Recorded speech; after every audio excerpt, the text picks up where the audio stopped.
I want, as I've said, to use these days to lay the foundation we will need to bring the right light to bear on the concepts chance, necessity, and providence. But today, that will require me to introduce certain preparatory concepts, abstract counterparts, as it were, of the beautiful concrete images we have been considering. And to do the job as thoroughly as we must, a lecture will have to be added on Monday. That will give us today, tomorrow after the eurythmy performance, and Monday at 7. The performance tomorrow will be at 3 o'clock, and a further lecture will follow immediately. For contemporary consciousness, as it has come into being and gradually evolved up to the present under the influence of materialistic thought, the concepts necessity and chance are indistinguishable. What I am saying is that many a person whose consciousness and mentality have been affected by a materialistic outlook can no longer tell necessity and chance apart. Now there are a number of facts in relation to which even minds muddled by materialism can still accept the concept of necessity, in a somewhat narrow sense at least. Even individuals limited by materialism still agree that the sun will rise tomorrow out of a certain necessity. In their view, the probability that the sun will rise tomorrow is great enough to be tantamount to necessity. Facts of this kind, occurring in the relatively great expanse of nature and natural happenings on our planet, are allowed by such persons to pass as valid cases of necessity. Conversely, their concepts of necessity narrow when they are confronted with what may be called historical events. And an outstanding example is Fritz Mautner, whose name has often been mentioned here. He is the author titled Critique of Language, written for the purpose of out-Kanting Kant, as well as of a titled Philosophical Dictionary. An article on history appears in the latter. It is extremely interesting to see how he tries there to figure out what history is. He says, quote, "When the sun rises, I am confronted with a fact," close quote. To take an example, we have been able today, the 28th of August, 1915, to witness the fact that the sun has risen. That is a fact. And now he concludes that we can ascribe this rising of the sun to a law, to necessity, only because it happened yesterday and the day before and so on, as long as people have been observing the sun.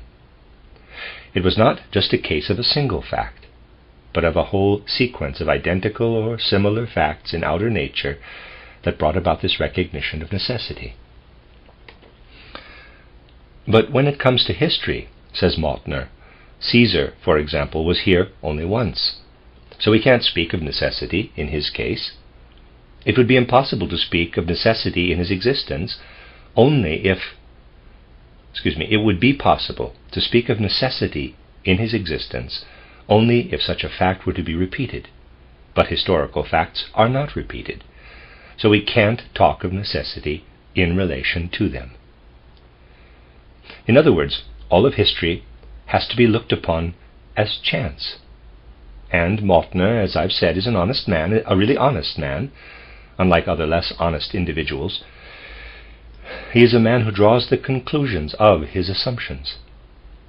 So he says of historical necessity, for example, quote, that Napoleon outdid himself and marched to Russia, or that I smoked one cigar more than usual in the past hour, are two facts that really happened, both necessary, both, as we rightly expect in the case of the most grandiose, as well as the most absurdly insignificant historical facts, not without consequences, close quote. To his honest feeling, something that may be termed historical fact, like Napoleon's campaign against Russia, though it could equally well be some other happening, and the reported fact that he smoked an extra cigar, are both necessary facts, if we apply the term necessity to historical facts at all. You will be amazed at my citing this particular sentence from Mautner's article on history. I cite it because we have here an honest man straightforwardly admitting something that his less honest fellows with a modern scientific background refuse to admit. He is admitting that the fact that Caesar lived cannot be distinguished from the fact of Mautner himself having smoked an extra cigar by calling upon the means available to us and considered valid by contemporary science. No difference can be ascertained by the methods modern science recognizes. Now he takes a positive stand, declaring his refusal to recognize a valid difference to be so foolish as to represent history as science, when according to the hypotheses of present-day science, history cannot qualify as a science. He is really honest. He says with some justification, for example, that Wundt set up a systematic arrangement of the sciences. History was, of course, listed among them.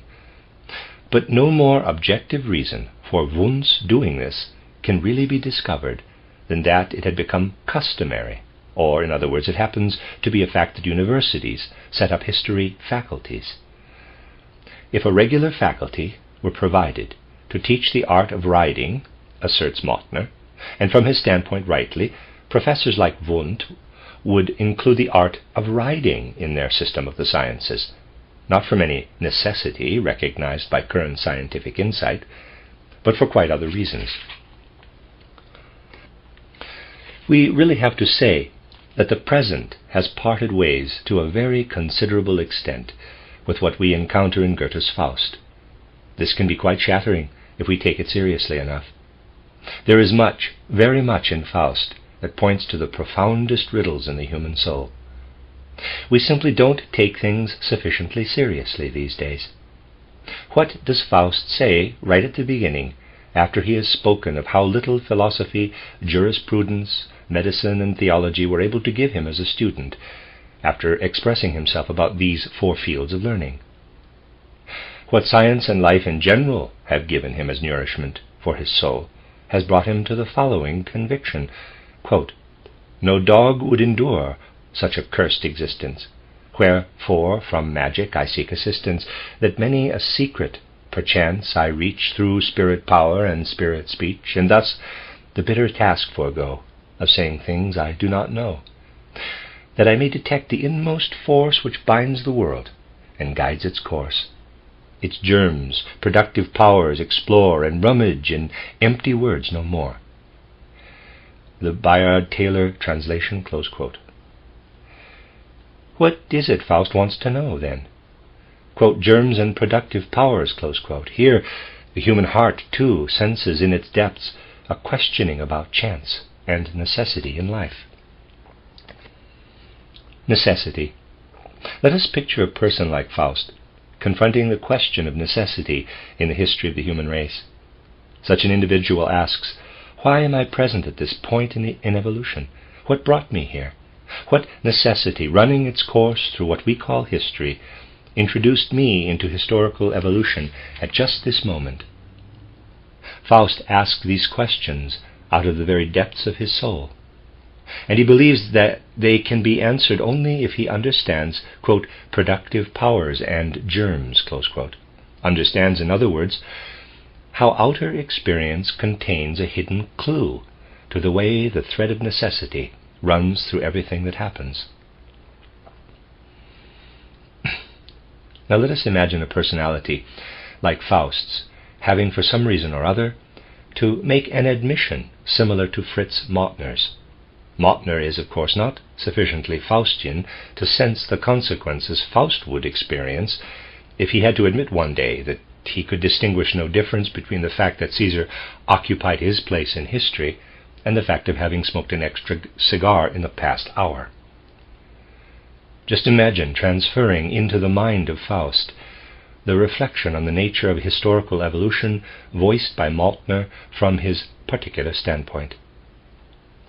Faust would have had to say, I am as necessary in ongoing world evolution as smoking an extra cigar once was to Fritz Mautner. Things are simply not given their due weight. If they were, we would realize how significant it is for human life that an individual who embraces the entire scientific conscience of the present admits the impossibility of distinguishing, with the means currently available to science, between the fact that Caesar lived and the fact that Mautner smoked an extra cigar. In other words, admits that the necessity in the one case is indistinguishable from the necessity in the other. When the time comes that people sense this with a truly Faustian intensity, they will be mature enough to understand how essential it is to grasp the element of necessity in historical facts, in the way we have tried to do with the aid of spiritual science in the case of many an historical fact. For spiritual science has shown us how the facts relative to the successive historical epochs have been injected, as it were, into the sphere of external reality by advancing spiritual evolution. And what we might state about the necessity of this or that happening at some particular time differs very sharply indeed from the fact of Fritz Mautner smoking his extra cigar.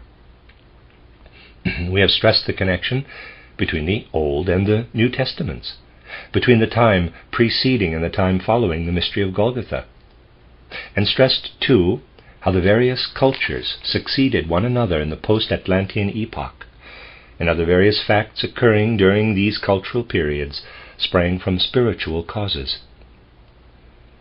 The angle from which we view things is tremendously important.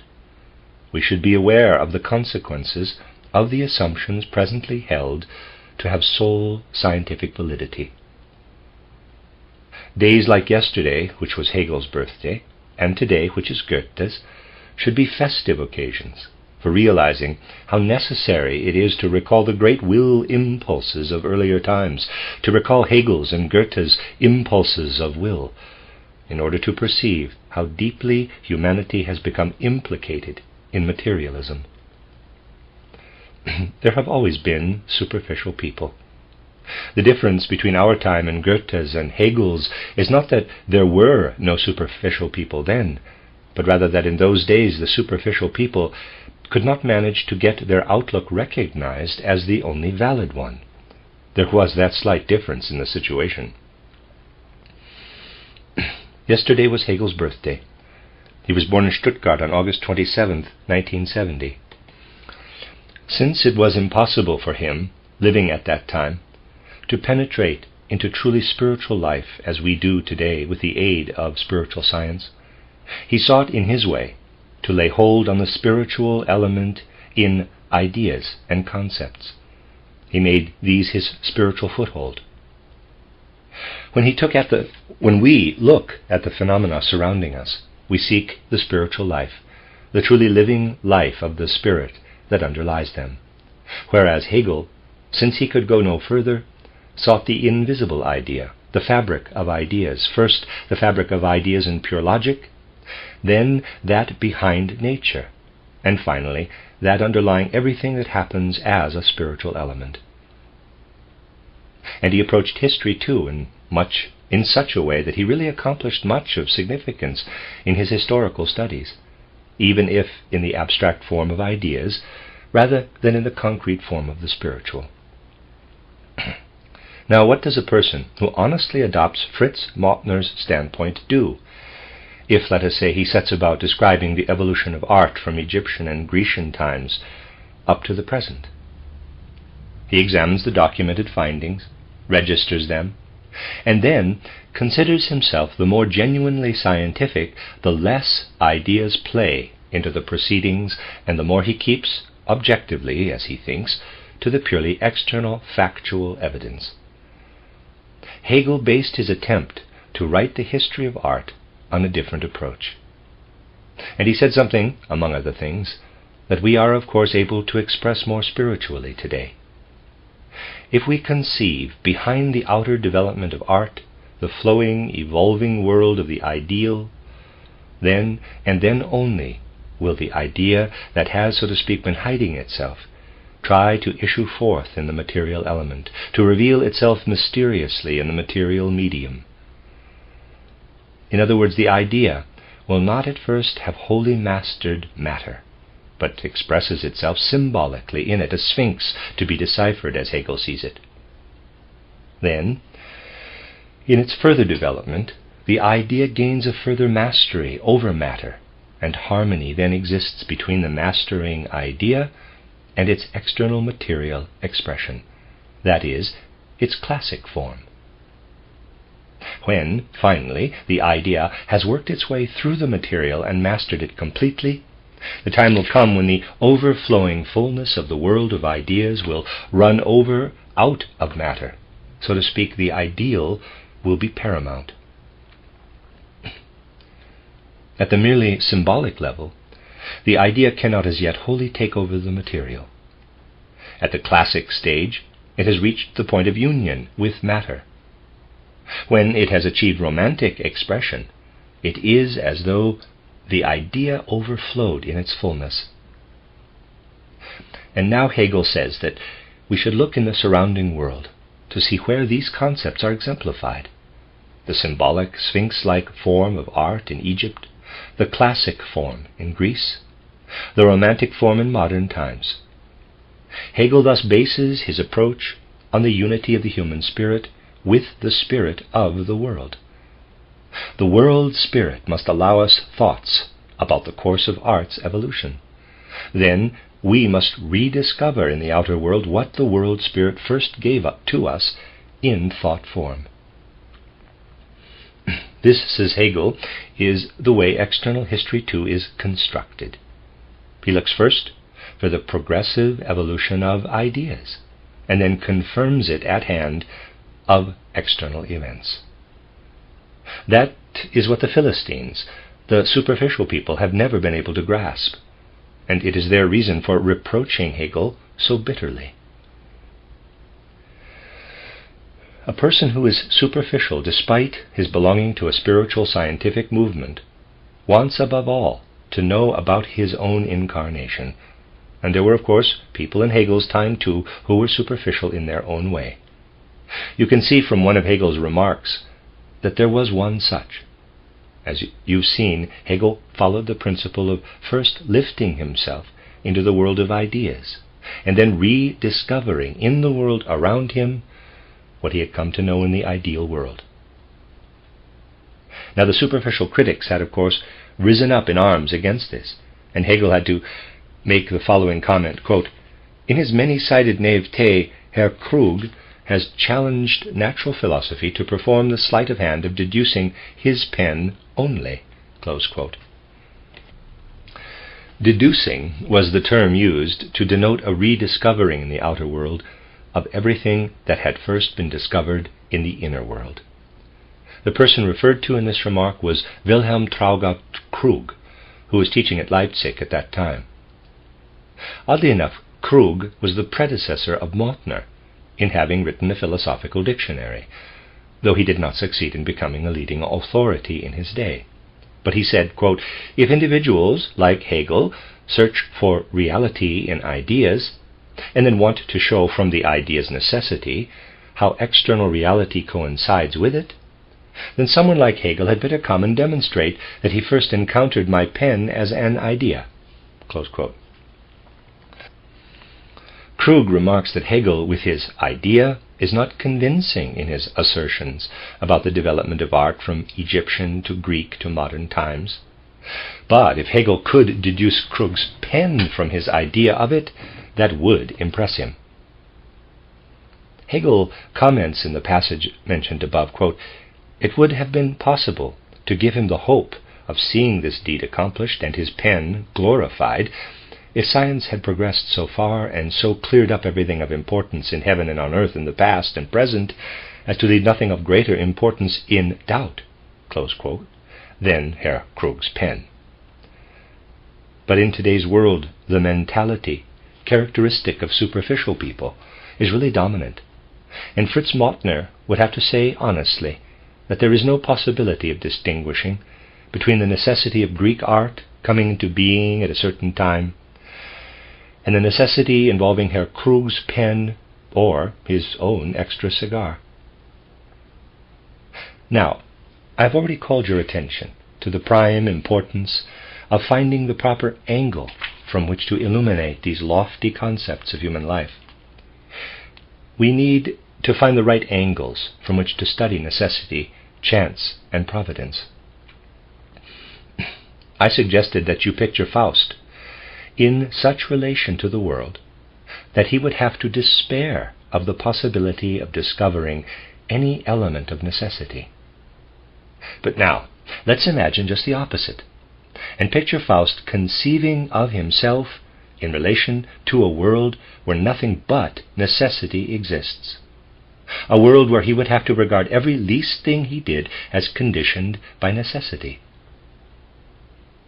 Then he would indeed have to say that if there were no chance happenings, if everything had to be ruled by necessity, quote, no dog would endure such a cursed existence, close quote. And this not because of what he had been learning, but because of the way the world had been arranged.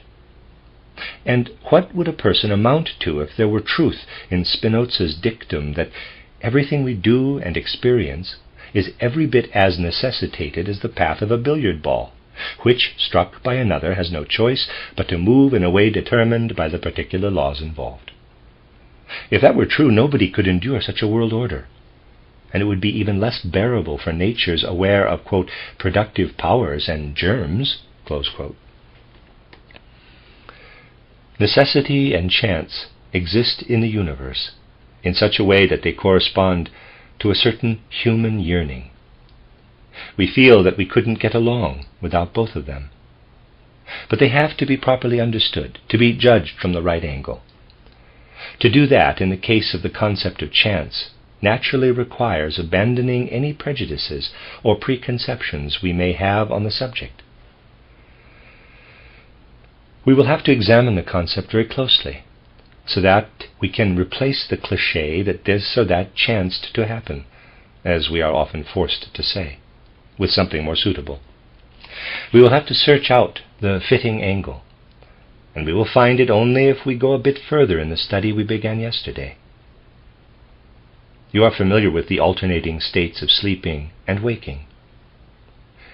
But we recognize that waking consciousness too has its nuances, and that it is possible to distinguish between varying degrees of awakeness. But we can go further in a study of that state. It is basically true that from the moment we awaken until we fall asleep again, our waking consciousness takes in nothing but objects in the world around us, senses their action, and produces our own images, concepts, and ideas. Sleeping consciousness, which has remained at the level of plant consciousness, then lets us behold ourselves as described yesterday. And since our consciousness in this state is plant-like, this is a pleasurable absorption in ourselves. Now, if we penetrate fully into the nature of human soul life, we come upon something that fits neither day nor night consciousness. I am referring to distinct memories of past experiences. Consider the fact that sleeping consciousness doesn't involve remembering anything. If you were to sleep continuously, you wouldn't need to remember previous experiences. There would be no such necessity in any case. We do remember to some extent when we are dreaming, but in the plant consciousness of sleep, we remember nothing of the past. It is certainly clear that memory plays no special part in sleep.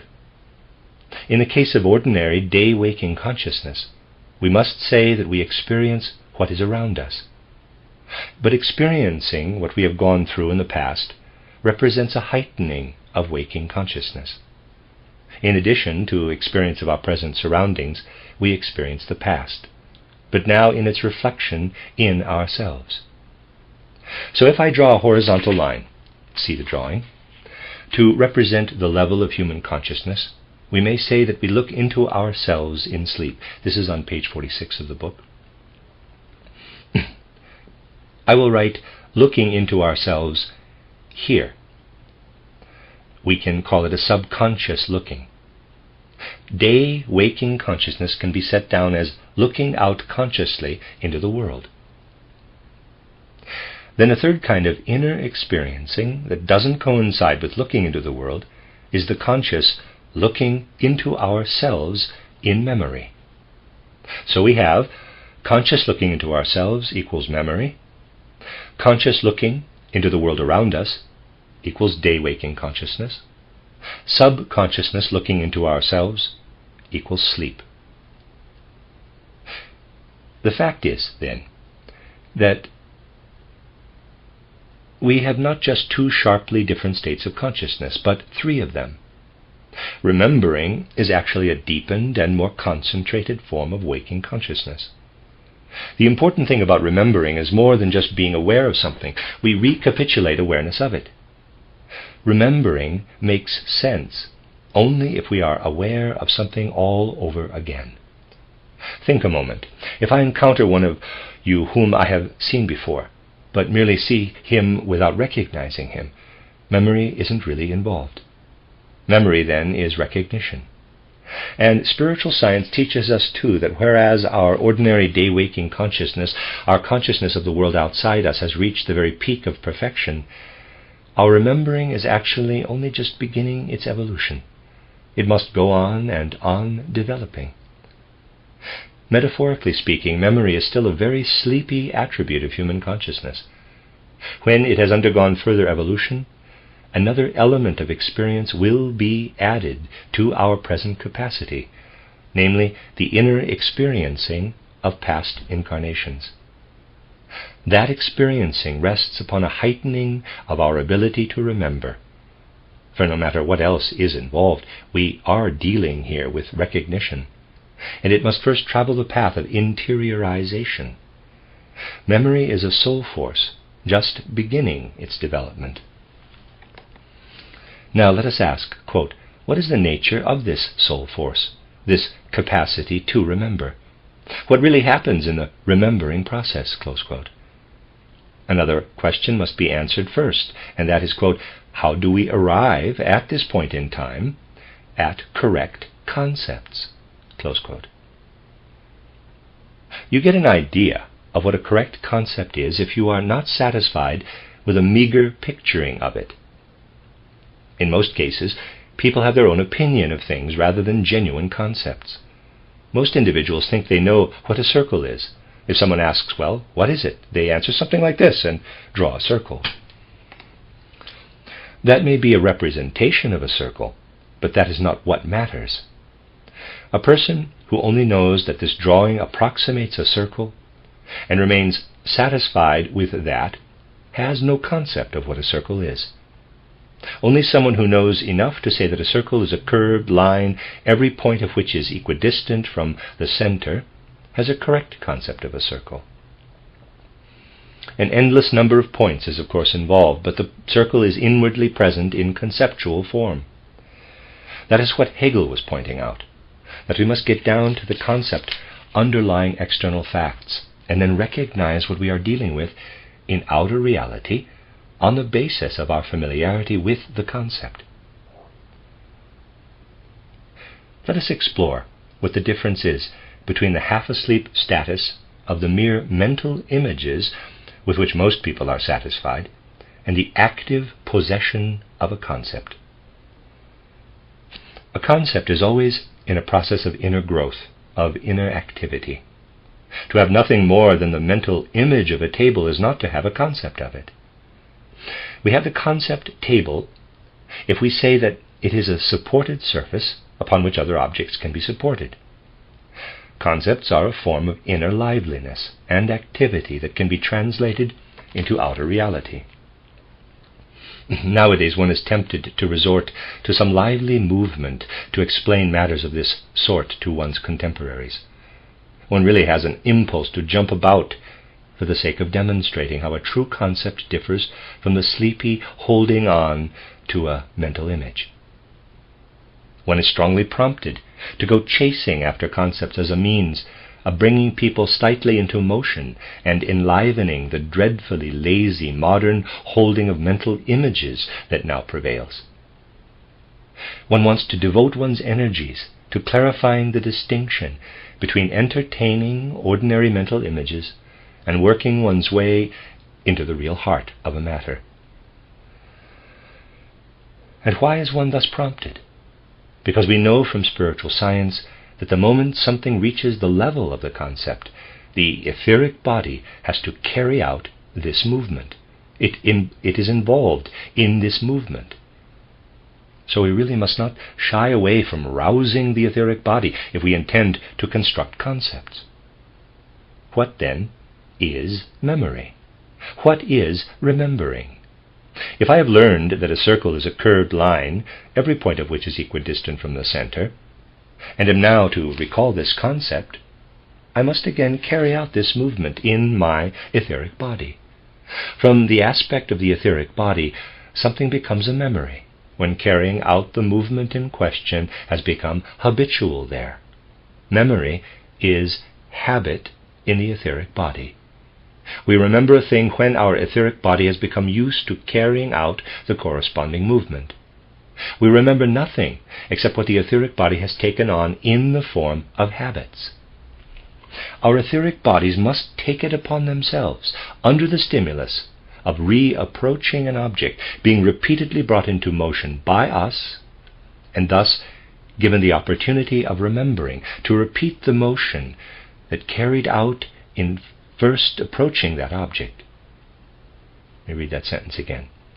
Our etheric bodies must take it upon themselves, under the stimulus of reapproaching an object, being repeatedly brought into motion by us, and thus given the opportunity of remembering, to repeat the motion they carried out in first approaching that object. And the more often the experience is repeated, the firmer and more ingrained does the habit become, so that memory gradually strengthens. Now, if we are really thinking, instead of merely forming mental images, our etheric bodies take on all sorts of habits. But these etheric bodies are what the physical body is based on. You will notice that a person who wants to clarify a concept often tries to make illustrative gestures, even as he is talking about it. Of course, we all have our own individual gestures anyway. Differences between people are seen in their characteristic gestures, that is, if we can see the term gesture broadly enough. A person with a feeling for gesture learns a good deal about others from observing their gestures and seeing, for example, how they set their feet down as they walk. And the way we think when remembering something is thus really a habit of the etheric body. This etheric body is a lifelong trainer of the physical body. Or perhaps I had better say that it tries to train the latter, but not entirely successfully. We can say then that the physical body, for example, the hand, is here. When we think, we constantly try to send into the etheric body what then becomes habit there. But the physical body presents a barrier. Our etheric bodies can't manage to get everything into the physical body, and they therefore save up the forces thus prevented from entering the physical body. They are saved up and carried through the entire period of life between death and rebirth. The way we think and the way we imprint our memories upon the etheric body then comes to the fore in our next incarnation as our instinctive play of gesture. And when we see a person exhibiting habitual gestures from childhood on, we can attribute them to the fact that in his previous incarnation, his thinking imprinted certain quite distinct mannerisms on his etheric body. If, in other words, I study a person's inborn gestures, they can become clues to the way he managed his thinking in past incarnations. But just think what this means. It means that thoughts so impress themselves upon us that they resurface as the next incarnation's gestures. We get an insight here into the way the thinking element evolves into external manifestation. What began as the inwardness of thought becomes the outwardness of gesture. Modern science, in its ignorance of what distinguishes necessity from chance, looks upon history as happenstance. In a list of words dating back to 1482, which Mautner refers to, we read the words, quote, Geschicht oder geschehen Ding, Historia res gesta, close quote. Quote, res gesta, close quote, is what history used to be called. All that is left of this today is the abstract remnant regesta. When notes are taken on something happening, when notes are taken on some happening, they are called the register. Why is this? The word is based on the same root as gesture. The genius of speech, responsible for the creation of these words, was still aware that we have to see something brought over from the past in historical events. If what we observe in individual gesture is to be understood as the residue of past lives on earth, born with the individual into an incarnation, surely it is not complete nonsense to assume something like gestures in what we encounter in the facts of history.